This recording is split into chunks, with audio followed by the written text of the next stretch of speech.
Hello, this is Dr. Grande. Today's question is, can I analyze the case of Clay and Chanin Starbuck? Just a reminder, I'm not diagnosing anybody in this video, only speculating about what could be happening in a situation like this. If you enjoy this video, please like it, subscribe to my channel, and consider supporting me on Patreon. I'll put the link to Patreon in the description for this video. First, I'll look at the background of this case, move to the timeline of the crime, then offer my analysis. Clay Dwayne Starbuck was born in September 1964 and eventually lived in Alaska. He was an oil worker there. During a trip to Florida, he met a woman named Chanin, and they became romantically involved. The couple married in 1990 and lived in Alaska. They had 2 sons together. In 2000, the couple divorced. Chanin went on to have a son with a different man. 4 months after the divorce, the couple reconciled. Clay and Chanin remarried in 2006. They moved to Deer Park, Washington, which is 22 miles north of Spokane. Clay still worked in Alaska, therefore he was away from the family quite a bit.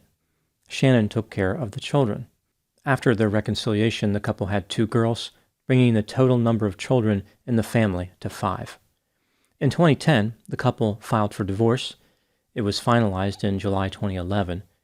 By this time, Clay was not working because his back had been injured. During the divorce proceedings, Chanin was awarded primary custody of the 2 girls and the son she had with another man. These children were under 18. The 2 older sons live with Clay. Both Clay and Chanin continued to live in Deer Park, less than half a mile apart. Clay was ordered to pay both child support and maintenance to Chanin. His payment was $4,700 a month. There was a restraining order in place. He was not permitted to go to Chanin's home or workplace. Despite the restraining order, Clay would go to Chanin's house on most mornings to pick up the children for school. By October 2011, Clay owed $9,166 in arrears for his support and maintenance obligations. A judgment was ordered against him for this amount, plus $500 in attorney fees. Clay wasn't too happy about this. He sent his ex-wife text messages, which contained a theme of anger. He also asked for more time with their children. During this time, Chanin was regularly engaging in many short-term sexual relationships. This is something that she had a history of doing. She found men online, and a large quantity of explicit images were involved. In November 2011 alone, Chanin had dated at least 10 men and had sex with most of them. She was also maintaining 6 email addresses for the purposes of communicating with men. As far as her career aspirations, Chanin was hoping to be a dental assistant and to become financially independent. Now moving to the timeline of the crime. On December 1, 2011, Clay Starbuck texted his children just before 8 a.m., indicating that his car was not functioning and their mother, Chanin, would have to take them to school. He sent a similar message to Chanin, who then drove her children to school. At 9:17 a.m., a call was placed from Chanin's cell phone to 911. During the 35-second call, the operator did not hear anything intelligible. When the operator dialed the number back, the call went to voicemail. Chanin failed to pick up her children from school that day. One of her daughters sent a text message at 2:45 p.m. asking who was going to pick her up. A text message came from Chanin's phone 20 minutes later, which read, "Dad, I have a headache, stay there." 12 minutes later, Chanin's phone sent a text message to Clay, which read, "I just woke up, can you pick up the kids?" Eventually, one of the older sons picked up the younger children and took them to Clay's residence. On December 2, 2011, Clay called the police and requested a welfare check on his ex-wife, Chanin, because their children were not able to get into her house to obtain clothing. The police responded to the house that Chanin rented and found the doors locked, the lights off, and a package sitting by the front door. They left without doing anything.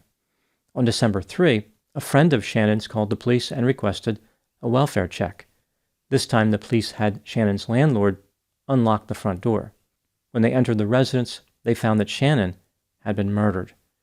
Here's what the police found during the course of their investigation. Chanin's naked body was on her bed, a sex toy was in her hand, and was deployed in a manner consistent with its primary purpose. There was an open gun safe near the bed, which contained a large quantity of sex toys. It looked as though somebody had tried to put them on display. The cause of death was strangulation. Chanin had injuries on her chest consistent with a stun gun, and she had been severely beaten. It appeared as though she had died on December 1, 2011, the same day that her cell phone had called 911. The police spoke to Clay. He told them that his wife was active with online dating and having sex with several different men. The police believed that Clay was working more diligently than expected to convey this point. Clay explained to the police what he was doing on December 1. He said that his vehicle had malfunctioned and it became disabled about a mile from his residence. He walked back and forth to his residence 4 times to get tools in an effort to repair it. The police found it curious that Clay's cell phone was off for several hours that day.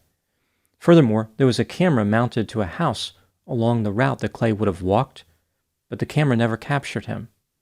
The police investigated 2 of the men Chanin had been dating during the time of the murder, Tom and John. They were able to verify Tom's alibi right away. He was at work and at a funeral that day. The police had to work a little bit to track John down. He made efforts to disguise his identity, like communicating with Chanin from public places and using an alias. He was a married high school teacher, which may explain his furtive behavior. John told the police that he tried to connect with Chanin on December 1, but she did not respond to phone calls or knocking at the front door of a residence. So John admitted to being at her house on the day police believe that Chanin was murdered. When John left, he received messages from Chanin's cell phone. One message invited him to come by later that night. He once again went to Chanin's house, but there was still no answer at the door. Eventually, the police were able to exclude John as a potential suspect because he was at a Starbucks restaurant around the time that Chanin's cell phone called 911. The police believed that when John stopped by Chanin's house later, she was already dead. In a strange twist, paying for Starbucks prevented John from being accused of slaying a Starbuck. For some reason, which remains a mystery, the police did not thoroughly investigate the other men who Chanin had been dating at that time. DNA tests were conducted at the scene of the murder. The results revealed that 3 unidentified males had contributed DNA found on Chanin's body. DNA, which could only be identified as coming from a male member of the Starbuck family, was also recovered. The DNA could have belonged to Clay or his 2 older sons. Again, Clay was not the biological father of the other son. The police also found DNA from 1 unidentified male on Chanin's cell phone. DNA from a male member of the Starbuck family was not found on her phone. On February 6, 2012, Clay Starbuck was arrested and charged with first-degree murder. The state's theory of the crime was that Clay was waiting in Chanin's house for her to come back from dropping the children off at school. He murdered her, but did not realize that Chanin had called 911. Clay then took the time to pose her body to embarrass her and sent text messages from her phone to make it seem like she was still alive. In 2013, Clay Starbuck was found guilty of first-degree murder and sentenced to life in prison without the possibility of parole. Now moving to my analysis. Clay Starbuck maintains his innocence and has a large number of supporters, including his children. One of his children, his daughter Logan, brought an end to her own life in December 2021. The 4 remaining children continued to support their father. The state, of course, believes that Clay's conviction accurately reflected his behavior. They argue that he had the motive and the opportunity to commit the murder. This brings me to the question, was Clay guilty of murder? Let's take a look at the evidence both for and against the idea that he was guilty, starting with the inculpatory factors. Clay had a motive to murder his wife in the form of owing over $9,000 to her. Furthermore, he may have been jealous that she was having sex with other men. On the day of the murder, Clay said that his vehicle broke down, but a camera along the route he would have walked failed to capture him. Clay left his cell phone off for several hours that day, which meant the phone could not be tracked. This seems incredibly convenient under the circumstances. The way that Chanin's body was posed after she was murdered suggested that her killer wanted to embarrass her. Why would a casual sexual partner have done that? It is more consistent with a killer who had a long relationship with her. DNA from a male member of the Starbuck family was found on Chanin's body, specifically on her neck, face, and under her fingernails. If Chanin was killed at the time she placed the 911 call, then the killer must have sent the text messages from her phone. One message, which was sent at 3:06 p.m., contained a nickname for one of their children. How would a casual lover have known about this nickname? The only person with a motive to kill Chanin and knowledge of the nickname would have been Clay. After the murder, Clay seemed very eager to point out how Chanin was engaging in multiple sexual relationships. In Clay's residence, the police found Chanin's death certificate on the wall as if it was being displayed. Moving to the exculpatory factors, DNA from 3 unidentified male contributors was found on Chanin's body.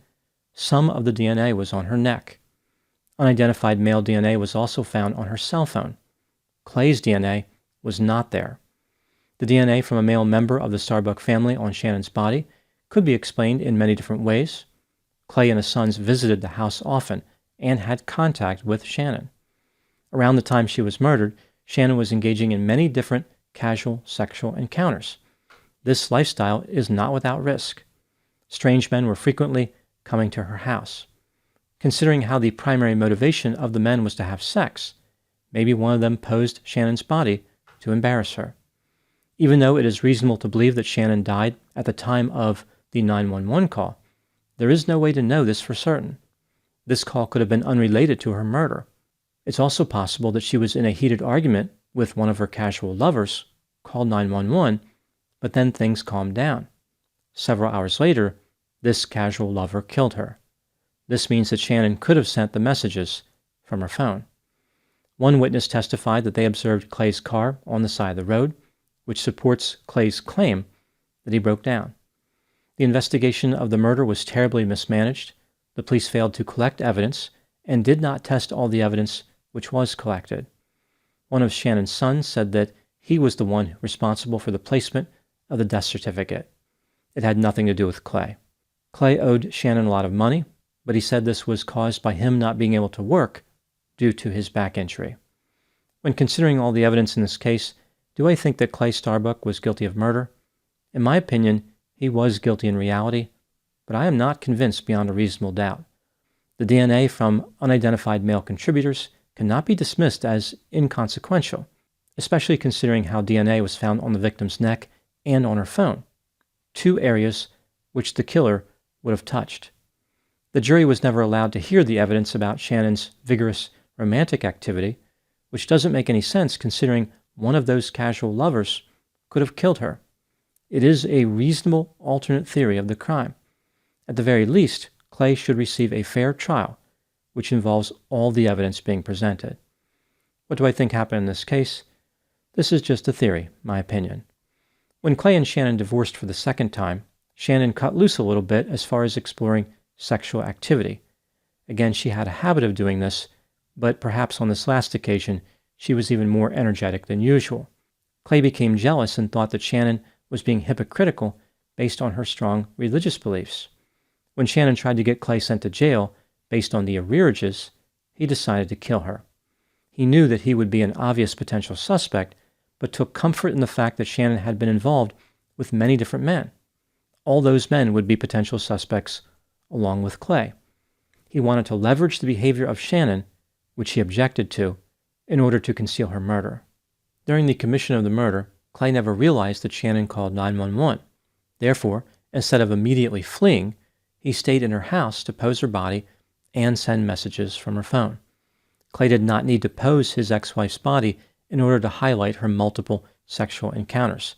The police would have figured that out eventually. Clay did this to be vindictive. To him, this was about revenge. Now everyone would know that his wife was living a risky lifestyle and not adhering to her religious values. If Clay had simply left Chanin's house after the murder, he may not have been convicted. The problem is he could not resist a chance to embarrass Chanin. Now moving to my final thoughts. There is the sense that Clay Starbuck overestimated how offended people would be by his ex-wife's romantic behavior. He thought that he could kill her and everyone would rally to his defense because his wife had casual sex with men she met online.